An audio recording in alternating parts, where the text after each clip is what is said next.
By now, you know that sentences start with a capital letter, end with a punctuation mark, they need to make sense, and they contain a subject and predicate. Well, today we're going to explore predicate. Read the sentence with me.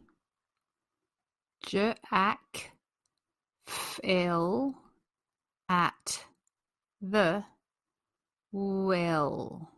Put it all together fluently. Jack fell at the well.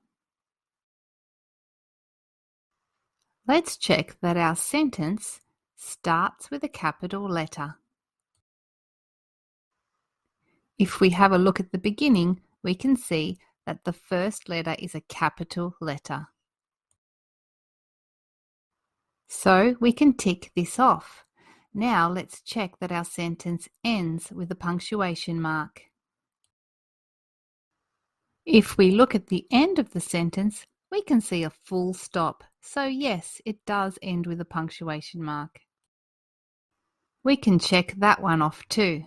Now let's check that our sentence makes sense. Jack fell at the well. Yes, it does make sense. We can tick that one off too. Now we need to check that our sentence contains a subject and predicate. First, let's look at the subject. Who or what is this sentence about? Jack fell at the well. It's about Jack. Jack is the subject of this sentence. Now, what about the predicate? Well, you need to know what a predicate is first. A predicate gives us more information about the subject. It tells us what the subject is doing or thinking or where it is.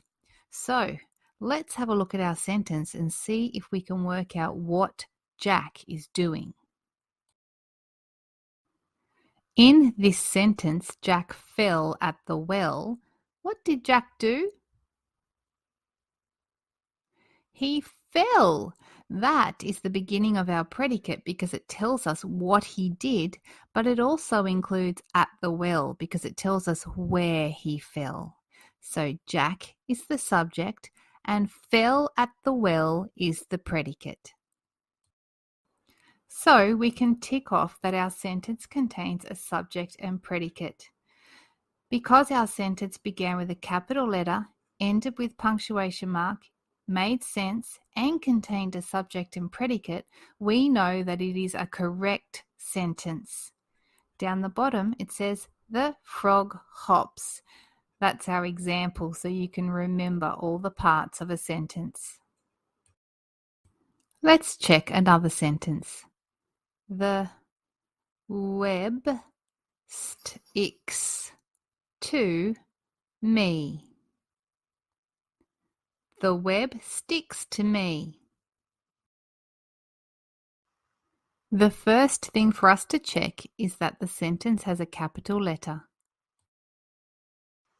Point to the capital letter in this sentence.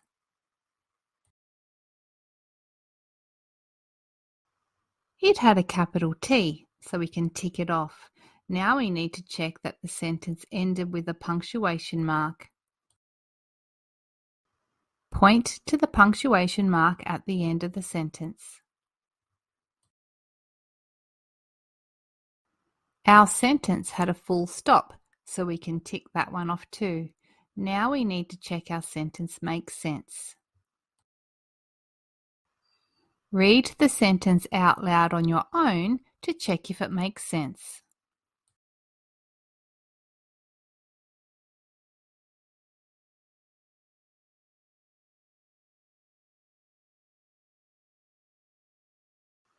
The sentence, "The web sticks to me," does make sense, so we can give it a tick.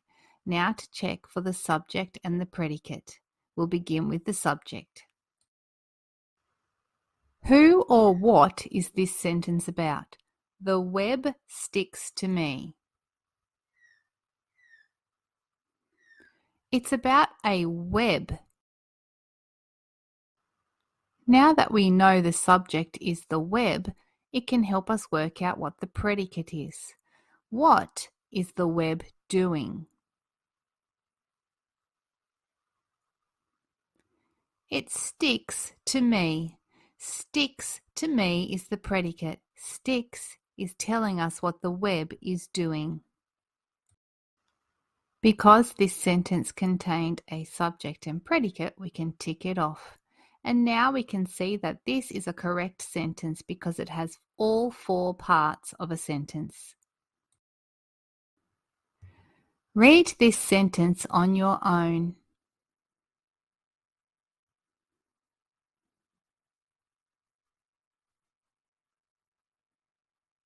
It says, my wig is big.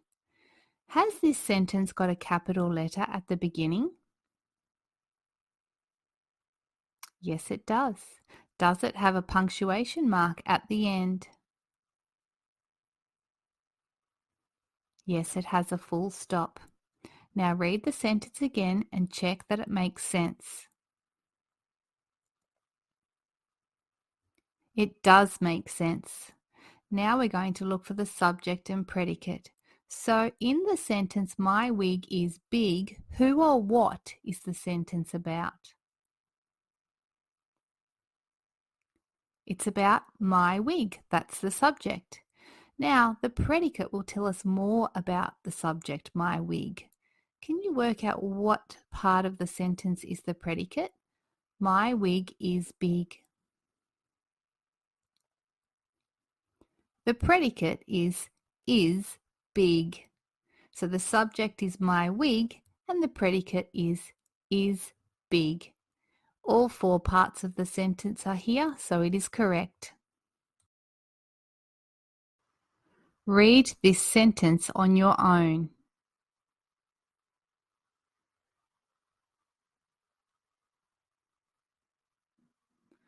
Now we are going to check that it is a correct sentence. Does it have a capital letter at the beginning? Does it have a punctuation mark at the end?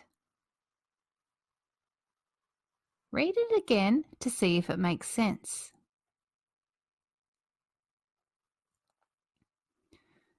Now, who or what is the subject of this sentence? I can win. Who is it about?